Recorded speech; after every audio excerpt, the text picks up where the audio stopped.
Yeah, there's a part of me that's like, guys, we cannot throw a parade over one inning in a spring training game. But I watched every pitch live, and wow, that was about as good of a one inning as you can have in a spring training game. Really, really impressive. A reminder that Job has some talent that is very rare. This is why the Tigers surprised everyone when they drafted him.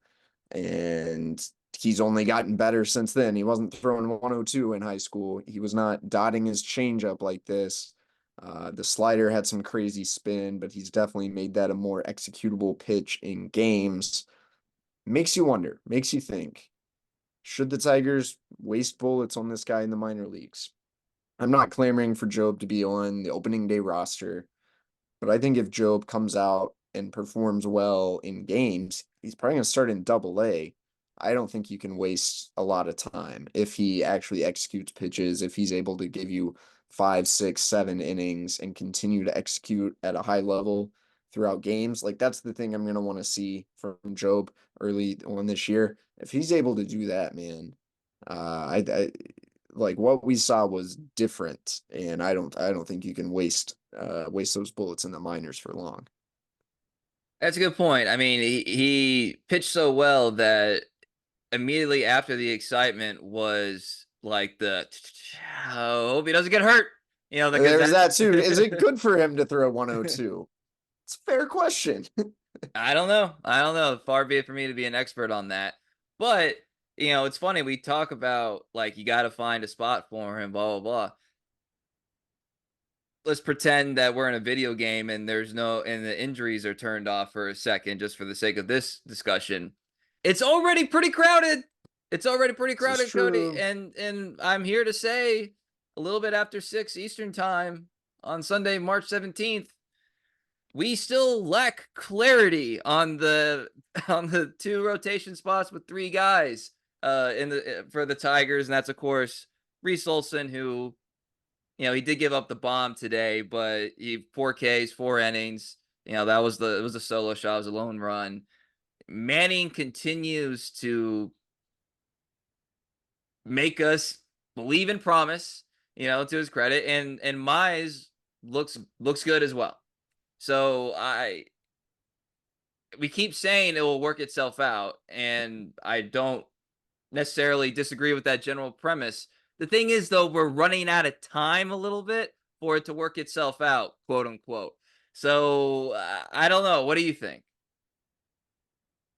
I have a few thoughts on this one too.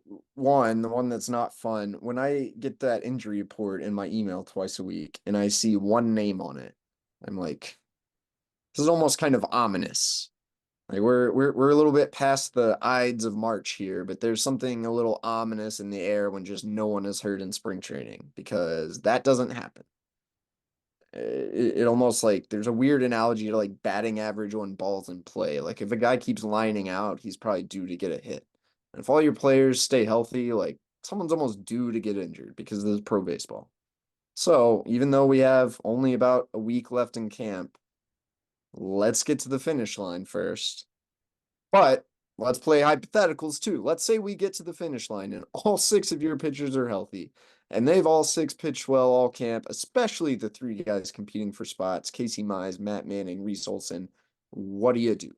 And that's not a fun man. Scott Harris and AJ Hinch are going to earn their lofty paychecks with that one because that's a really, really hard decision.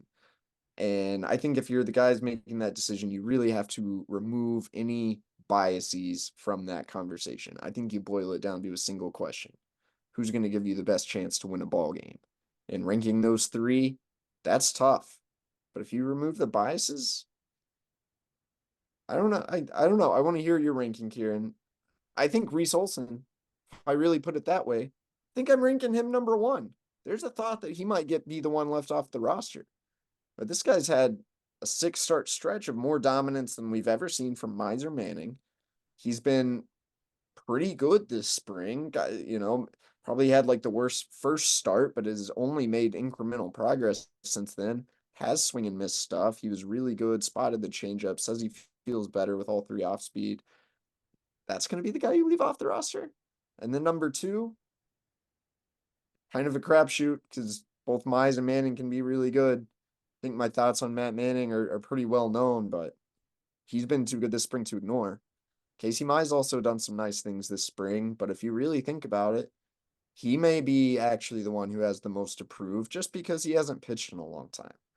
And also, if you're going to justify sending somebody down, I don't think Casey Mize wants to get sent down, but I think it's easier to sell both to the player and to the rest of your clubhouse and to the fans like, hey, we had to send someone down. Casey hasn't pitched in 2 years. We're gonna get him some innings in Toledo. Maybe it ends up being better for him versus, hey, Matt, you had a dominant spring. We're sending you down anyway.